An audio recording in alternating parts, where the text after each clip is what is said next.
اللهم صل على سيدنا محمد. بسم اللہ الرحمن الرحیم نحمدہ ونصلی علی رسولہ الکریم۔ الجہر بالتبلیغ، اعلانیہ دعوت اور تبلیغ کی یہاں سے بات کر رہی ہیں۔ اس سے پہلے یہ بات ہوئی تھی کہ رسول اللہ صلی اللہ علیہ وسلم کو نبوت ملنے کے بعد آپ نے جب دعوت شروع کی تو وہ دعوت خفیہ ہوتی رہی، یعنی آپ اپنے گھر والوں کو اور اپنے قریبی جو دوست تھے اور معتمد لوگ تھے ان سے آپ الگ الگ بات کرتے تھے، دعوت دلاتے تھے اور ان کو اسلام کی طرف آپ ترغیب دیتے تھے۔ تو انفرادی طور پر مختلف لوگ اسلام میں آتے رہے، ان کا پیچھے تذکرہ آیا ہے۔ تو کچھ عرصے کے بعد پھر آپ کو اعلانیہ عمومی مجالس کے اندر اور عام مجموعوں کے اندر دعوت دینے کا حکم دیا گیا ہے، اس کی تفصیل بیان کر رہے ہیں۔ فرماتے ہیں کہ مفاظت کل هذه المدہ، یہ کچھ عرصہ اسی طرح جاری رہا، نبی صلی اللہ علیہ وسلم خفیہ دعوت دیتے رہے اور جو قریش کے عمومی مجالس ہیں اور عام جو مجمع ہیں ان کے اندر وہ اعلانیہ دعوت نہیں دیتے تھے۔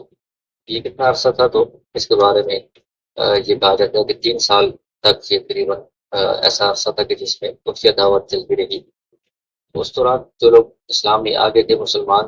تو وہ اتنے کمزور تھے کہ وہ اپنی عبادت کو کھلے عام سر عام نہیں کر سکتے تھے، سر عام نماز نہیں پڑھ سکتے تھے، کیونکہ قریش کی مخالفت سے ان کو خوف تھا، ڈر تھا۔ تو جو بھی عبادت کرنے کا ارادہ کرتا تھا تو وہ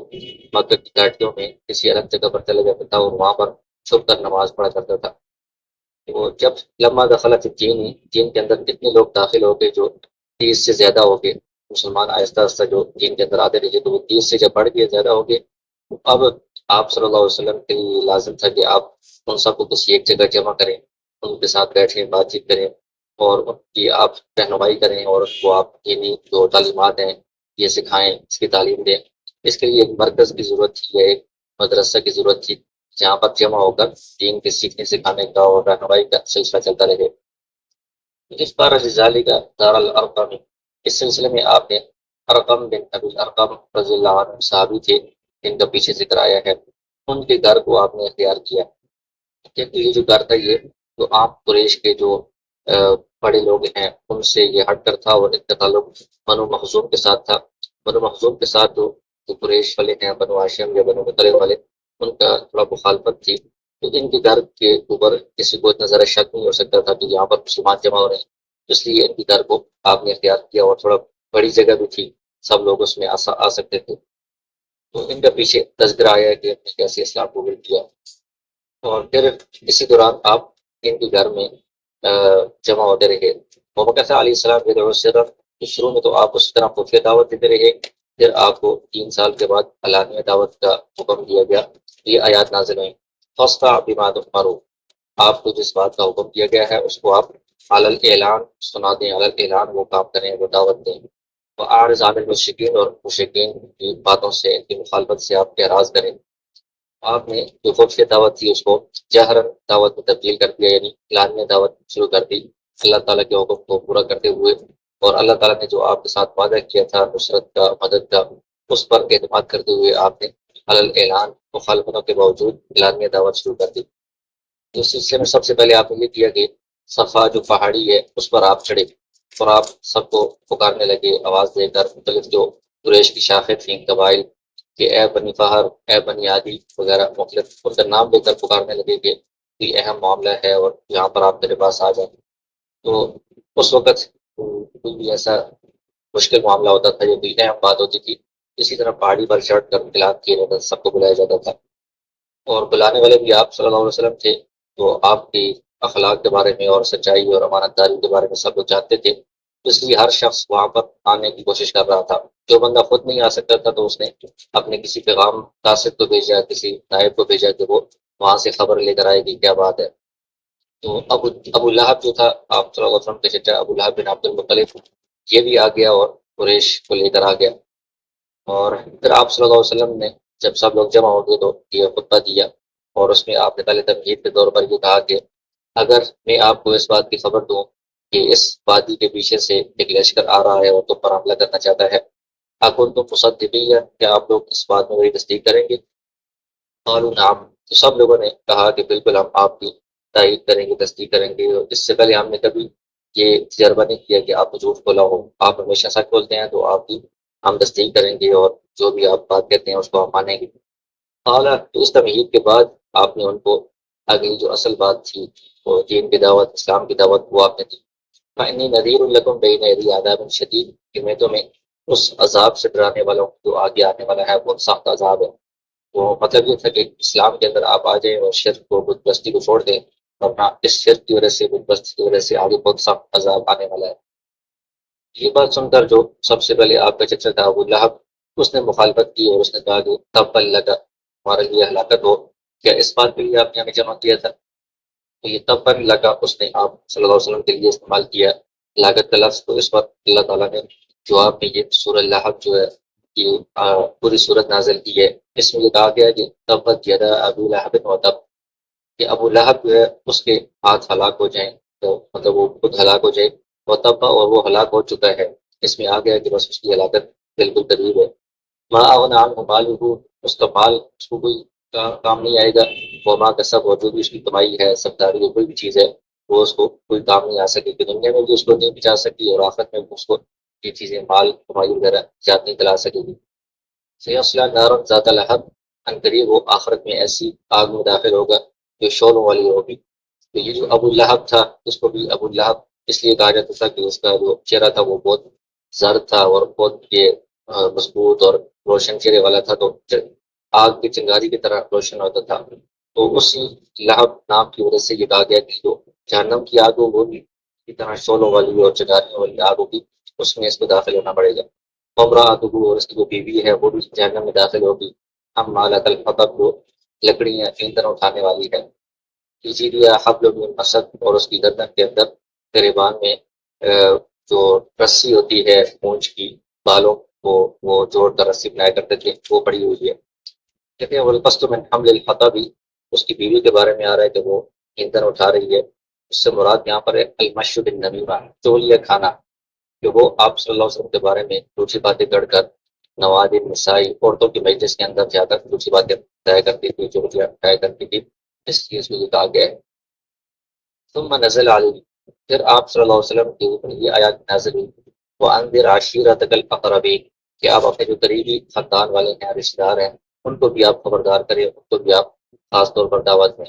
تو آپ کے جو قریبی رشتہ دار تھے خاندان، اس میں سب سے پہلے بنو ہاشم ہے، اسی طرح بنو مطلب ہے، بنو نوفل ہے، بنو عبد الشمس ہے. یہ سارے کے سارے آپ کے جو پردادا تھے عبد مناف ان کی اولاد میں سے ہیں. یہ قریبی خاندان والے ہیں، ان کو بھی ڈرانے کا، دعوت دینے کا حکم دیا گیا.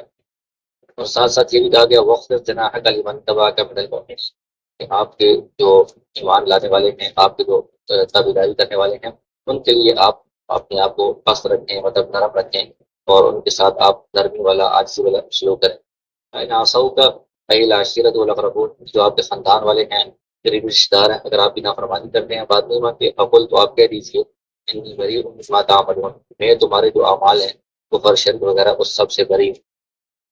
فجمعہم علیہ السلام اور آپ صلی اللہ علیہ وسلم نے جب یہ آیات نازل ہوئی کہ قریبی رشتہ داروں کو، خاندان والوں کو آپ دعوت دیں، ان کو خبردار کریں، تو ان خاندان والوں کو بھی آپ نے ایک موقع پر الگ جمع کیا. وقال لهم اور ان سے آپ نے اس طرح بات کی ان الرائد لا یکذب اہلہ رائد کہتے ہیں کہ کوئی قوم اپنے جاسوس بنا کر کسی جگہ بیٹھتی ہے، وہ جاسوس صحیح صحیح باتیں آ کر بتا دیتا ہے، اپنی قوم کے ساتھ وہ کوئی جھوٹ نہیں بولتا. اس طرح رائد اس کو بھی کہتے ہیں کہ جو اپنی قوم کے لیے آگے، قافلے کے لیے آگے کی بڑھتا جاتا ہے، اس کے لیے چارہ وغیرہ، پانی وغیرہ کی اچھی جگہ تلاش کرتا ہے. مطلب جو اپنی قوم کا بندہ ہوتا ہے، جو اپنی قوم کی خرفائی کے لیے کوئی کام کر رہا ہوتا ہے، وہ اپنی قوم کے ساتھ جھوٹ نہیں بولتا. تو میں ایسا ہی ہوں، تمہاری اپنی قوم کا بندہ ہوں، تو میں آپ کے ساتھ، اپنے خاندان والوں کے ساتھ جھوٹ نہیں بول سکتا.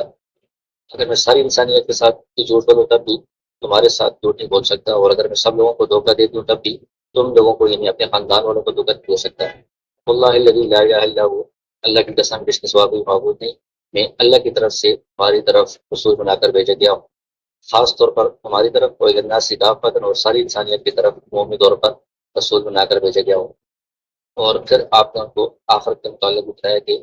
تمہاری ضرور بضرور موت آئے گی تمہیں، جس طرح کہ تم سوتے ہو اس طرح موت بھی یقینی ہے، اور جس طرح تم جاگتے ہو اس طرح موت کے بعد دوبارہ اٹھنا بھی تمہارا بالکل یقینی ہے، ضرور بضرور تم دوبارہ اٹھو گے. اور جب دوبارہ اٹھو گے تو تمہارا حساب کتاب بھی ہوگا، جو بھی تم نے جو انہوں نے اعمال کیا ہے، اور اس میں جو نیک اعمال کیے ہیں ان کا اچھا بدلہ تمہیں دیا جائے گا، اور جو برے اعمال کیے ہیں ان کا برا بدلہ دیا جائے گا، اور پھر ہمیشہ کے لیے جنت ہوگی یا ہمیشہ کے لیے جہنم، یہ آخری انجام اور آخری ٹھکانہ ہوگا۔ یہ باتیں آپ نے ان کو بتائی ہیں اللہ کی طرف، اور اپنی رسالت کی طرف اور آخرت کی طرف ان کو دعوت دی اپنے خاندان والوں کو۔ فتکلم القوم کلاما لینا، تو باقی جو خاندان والے تھے انہوں نے کوئی تھوڑی بہت بات چیت کر کے اعراض کر دیا، نرم بات چیت کی، بہت ذرا سخت کی، سوائے آپ کے جو چچا ابو لہب تھے ان کے، وہ بہت زیادہ جھگڑالو اور بہت زیادہ سخت مخالفت کرنے والا دشمن تھا۔ اس نے کہا کہ خضو والا ہی، کہ اس کے ہاتھوں کو پکڑ لو، مطلب اس کو اسلام سے روک دو، قبل اس کے کہ ایسا نہ ہو کہ عرب لوگ سب اس کے پاس جمع ہو جائے، اور پھر اگر تم ان کو چھوڑو گے اس وقت تو تم ذلیل ہو جاؤ گے، مطلب یہ لوگ غالب آ جائیں گے اور تم ان کے ماتحت ہوگے، ذلیل ہو کر رہو گے۔ وَإِنْ مَنَعْتُمُوهُ، اور اگر آپ اس وقت ان کو منع کرو گے، روکو گے، کیونکہ ان کے ساتھ سارے عرب لوگ جمع ہو جائیں گے تو پھر تمہیں قتل کر دیا جائے گا، تو ابھی یہ شروع میں ہی ان کا ہاتھ روک دو۔ اس نے یہ کہا، تو ابو طالب نے کہا کہ ہم ان کو روکتے رہیں گے جب تک ہم باقی رہیں گے، اور کوئی ایسا مسئلہ نہیں ہوگا۔ سمن صرف الجمع ہو کر، یہ جو آپ کے خاندان والوں کی مجلس تھی، جماعت تھی، ساری منتشر ہو کے ختم ہوگی۔ اس طرح آپ نے جو اعلانیہ دعوت تھی، اپنے خاندان والوں کو دعوت تھی، اس کا آپ نے اس طرح آغاز کیا، ان کو جمع کر کے اس طرح آپ نے خطبہ دیا اور بہت اچھے طریقے سے ان کو سمجھایا، خبردار کیا۔ علما جہر رسول اللہ صلی اللہ علیہ وسلم بدعوتی، جب رسول اللہ صلی اللہ علیہ وسلم نے اعلانیہ دعوت دی تو قریش جو تھے، جو کفار تھے، وہ سارے آپ کو مذاق اڑانے لگے، مخالفت کرنے لگے، اور اپنے مجلسوں کے اندر بھی مذاق والی باتیں کرنے لگے آپ صلی اللہ علیہ وسلم کے بارے میں۔ اور جب آپ صلی اللہ علیہ وسلم کے پاس سے گزرتے تھے تو وہ آپس میں مذاق اڑانے کے لیے کہتے تھے، یہ دیکھو یہ ابو کبشہ کے بیٹے ہیں، اور یہ ایسی باتیں کر رہے ہیں کہ میرے پاس آسمان سے خبریں آتی ہیں کہ میں آسمان والوں سے باتیں کرتا ہوں۔ تو ابو کبشہ سے مراد حضرت حلیمہ سعدیہ رضی اللہ عنہ کے شوہر ہیں، تو کیونکہ آپ بچپن میں دودھ پینے کے لیے ان کے پاس چلے گئے تھے تو ان کی طرف نسبت کر کے یہ مذاق اڑاتے تھے۔ اسی طرح وہ کہتے تھے کہ ہادہ غلام عبد المطلب، عبد المطلب کا یہ لڑکا ہے، غلام ہے، اور یہ کہہ رہا ہے کہ میں آسمان والوں سے باتیں کر رہا ہوں، آسمان سے میرے پاس خبریں آتی ہیں، اس طرح کی باتیں کرتے تھے۔ پھر جب آپ صلی اللہ علیہ وسلم نے ان کے معبودوں کو کہا کہ یہ ٹھیک نہیں ہے، نہ کوئی فائدہ پہنچا سکتے ہیں نہ نقصان پہنچا سکتے ہیں، یہ پتھر کے ہیں، جو خود کچھ نہیں سمجھتے، مصطفیٰ عقولہم، اور کافروں کی عقلوں کو نہ سمجھ قرار دیا کہ تمہاری عقلیں کام کیا تھی کہ یہ خود جو ہے پتھر کے ہیں، یہ کیسے معبود ہو سکتے ہیں۔ تو اور ساتھ یہ بھی فرمایا کہ واللہ یا قوم لقد خالفتم دین ابیکم ابراہیم، کہ آپ نے اپنے جو ابا ہے حضرت ابراہیم علیہ السلام کو وہ سب لوگ مانتے تھے، ان کے دین کی بھی آپ نے مخالفت کر دی ہے، ان کے دین کو بھی چھوڑ دی ہے۔ ان کا دین تو یہ تھا کہ توحید ہو، بتوں کو انہوں نے دوڑا تھا، تو آپ نے بت پرستی میں مبتلا ہو کر دین کی مخالفت شروع کر دی ہے۔ جب یہ باتیں ان کے سامنے آئیں تو ان کے معبودوں کو برا بھلا کہا جا رہا ہے اور ان کی عقلوں کو ناسمجھ بیوقوف قرار دیا جا رہا ہے، تو اس صورت میں جاہلیت والی جو ان کے اندر حمیت تھی، اس نے ان کے دلوں کے اندر، ان کے سروں کے اندر غیرت پیدا کر دی ان معبودوں کے بارے میں جن کے ان کے آبا و اجداد پوجا کیا کرتے تھے۔ تو انہوں نے کہا کہ یہ ہمارے معبودوں کے بارے میں سب کی بات کر رہے ہیں، تو ہمیں غیرت میں اپنے معبودوں کا دفاع کرنا چاہیے اور ان کے خلاف مقابلہ کرنا چاہیے۔ فذهبوا الى عمه ابی طالب، تو وہ سب لوگ جمع ہو کر آپ کے چچا ابو طالب کے پاس چلے گئے، جو اس وقت بنو ہاشم کے سردار سمجھے جاتے تھے۔ تو انہوں نے آپ صلی اللہ علیہ وسلم کی حمایت کی اپنی ذمہ داری لی ہوئی تھی، اور سارے دشمنوں کے ہاتھوں سے آپ صلی اللہ علیہ وسلم کو بچا رہے تھے اس وقت تک۔ تو ان سب لوگوں نے مل کر ابو طالب سے اس بات کا مطالبہ کیا کہ آپ ان کو ہمارے حوالے کر دیں، ان کے اور ہمارے درمیان آپ حائل نہ ہوں، آپ ان میں سے ہٹ جائیں، یا پھر یہ کہ آپ ان کو روکیں جو یہ باتیں کرتے ہیں، یہ باتیں کرنا چھوڑ دیں۔ رد و مرد جمیل، تو ابو طالب نے کوئی مناسب بات کر کے ان کو واپس کر دیا، اور کچھ بھی فیصلہ نہیں ہو سکا۔ انصرف عنہ، وہ لوگ واپس چلے گئے، اور آپ صلی اللہ علیہ وسلم اس کے بعد بھی جو آپ کا ارادہ تھا، پروگرام تھا اسلام کی دعوت دینے کا، وہ اس پر جاری رہے، اور آپ کو کوئی بھی چیز اپنی جو مقصد تھا اس سے روک نہیں سکی۔ متزائد الامر، پھر اس طرح معاملہ آگے بڑھتا رہا، اسلام کی دعوت اور چلتی رہی، پھیلتی رہی، مسلمان بھی لوگ اسلام میں داخل ہوتے رہے۔ تو قریش نے اپنے دلوں کے اندر بہت زیادہ کینہ اور عداوت، دشمنی چھپائی ہوئی تھی آپ صلی اللہ علیہ وسلم کے لیے، اور اس دشمنی کی وجہ سے وہ ایک دوسرے کو ابھار رہے تھے آپ کے خلاف مخالفت کرنے کے لیے۔ پھر دوبارہ ایک موقع پر وہ ابو طالب کے پاس سارے قریش کے جو بڑے لوگ تھے، سردار، وہ مل کر آئے اور کہا کہ آپ کی ہمارے ہاں بڑی قدر ہے، آپ بڑی عمر والے بھی ہیں، بڑی شرف اور منزلت مرتبے والے بھی ہیں، اس لیے ہم آپ کی قدر کرتے ہیں. آپ نے پہلے بھی آپ سے مطالبہ کیا تھا کہ آپ اپنے بھتیجے کو سمجھائیں، لیکن آپ نے اس کو نہیں سمجھایا کہ یہ ہمارے معبودوں کے بارے میں یا ہمارے دین کے بارے میں بات نہ کریں. تو ابھی ہمیں صبر نہیں ہو رہا اس بات پر کہ ہمارے آبا و اجداد کو برا بھلا کہا جا رہا ہے، ہماری عقلوں کو بیوقوف کہا جا رہا ہے، ہمارے معبودوں کو برا بھلا کہا جا رہا ہے. اس پر ہم مزید صبر نہیں کر سکتے. فإنهم كانوا إذا احتجوا بالتقليد في استمرارهم، اور وہ جب استدلال کرتے تھے کہ اس بات پر وہ کیوں قائم ہیں اپنے آباء و اجداد کی تقلید میں، اس پر وہ استدلال کیا جاتا تھا عدم اتباع الحق کی، اس وجہ سے ہم حق کی اتباع نہیں کر رہے، اسلام کو قبول نہیں کر رہے کہ ہم اپنے اسی آباء و اجداد کی تقلید میں لگے ہوئے ہیں، اسی دین پر ہم قائم ہیں. جب وہ یہ بات کرتے تھے تو اللہ تعالیٰ کی طرف سے اور آپ صلی اللہ علیہ وسلم کی طرف سے ان کی مذمت بیان کی جاتی تھی کہ آپ اپنی عقلوں کو استعمال نہیں کرتے، تمہاری عقلیں اس چیز کے لیے پیدا کی گئی ہیں استعمال کرنے کے لیے. آپ خود سوچیں گے یہ جو پتھر کے بت ہیں یا اور چیزیں ہیں یہ کیسے معبود بن سکتے ہیں، یا اگر تمہارے وہ اجداد غلط کسی چیز پر تھے تو تم بھی اسی غلطی پر قائم رہو گے، اس غلطی سے ہٹتے کیوں نہیں ہو، حق کی اتباع کیوں نہیں کرتے. یہ ان کو بار بار کہا جاتا تھا. قرآن کریم میں بھی اللہ تعالیٰ فرماتے ہیں وَإِذَا قِيلَ لَهُمُ اتَّبِعُوا مَا أَنزَلَ اللَّهُ، جب ان سے کہا جاتا ہے کہ اللہ تعالیٰ نے جو دین نازل کیا ہے، جو عقائد اور احکام نازل کیے ہیں، آپ اس کی اتباع کریں. جب ان سے یہ کہا جاتا ہے قالوا، تو آگے سے کہتے ہیں بل نتبع ما الفینا علیہ آباءنا، ہم تو اس کی پیروی کریں گے جس پر ہم نے اپنے آباء و اجداد کو پایا ہے. اولو کان آباؤہم لا یعقلون شیئا ولا یہتدون، تو اللہ تعالیٰ فرما رہے ہیں کہ اگرچہ ان کے جو آباء و اجداد ہیں وہ کچھ سمجھ بوجھ نہ رکھتے ہوں اور سیدھے راستے پر نہ ہوں، تب بھی وہ ان کی پیروی کریں گے. کہ یہ تو عقل مندی والی بات ہے. اور دوسری جگہ اللہ تعالیٰ فرماتے ہیں کہ جب ان سے کہا جاتا ہے تعالوا، آ جاؤ اس کی طرف جو اللہ تعالیٰ نے نازل کیا ہے، وہ الی رسول، اور رسول کی طرف آ جاؤ. یہ کہتے ہیں کہ ہمارے لیے تو وہی کافی ہے جس پر ہم نے اپنے آباء و اجداد کو پایا ہے، ہم اسے دین پر رہیں گے. اولو کان آباؤہم لا یعلمون شیئا، کیا اگرچہ ان کے آباء و اجداد کچھ بھی نہ جانتے ہوں، تو علم نہ ہو اور وہ ہدایت والے سیدھے راستے پر نہ ہو، تب بھی ان کی اتباع کریں گے، تقلید کریں گے. یہ تو سمجھداری والی بات نہیں ہے. اسی طرح دوسری آیت میں ہے اذا قیل لهم اتبعوا ما انزل اللہ، جب ان سے کہا جاتا ہے کہ اللہ نے جو کچھ نازل کیا ہے اس کی آپ اتباع کریں، پیروی کریں. یہ کہتے ہیں کہ بل نتبع ما وجدنا علیہ آباءنا، آپ تو اسی کی پیروی کریں گے جس پر آپ نے اپنے آباء و اجداد کو پایا ہے. اولو کان الشیطان یدعوهم الى عذاب السعیر، اگرچہ شیطان ان کو بھڑکتی ہوئی آگ کے عذاب کی طرف بلا رہا ہے، پھر بھی یہ اسی کے پیچھے چلتے رہیں گے، آباء و اجداد کو دین کرتے رہیں گے. تو اس طرح ان کو بار بار کہا جا رہا تھا کہ آپ جو اپنے آباء و اجداد کی تقلید کا دعویٰ کرتے ہیں اور اسی کے اوپر قائم رہنے کی بات کرتے ہیں، یہ بات ٹھیک نہیں ہے. حق کے لیے اپنی عقل کو استعمال کرنا چاہیے، جو حق والا راستہ ہے اس کو اختیار کرنا چاہیے، اگرچہ اس کے لیے آباء و اجداد کی باتوں کو چھوڑنا پڑے. اللہ تعالیٰ فی بیان حجتہ متحفظہ،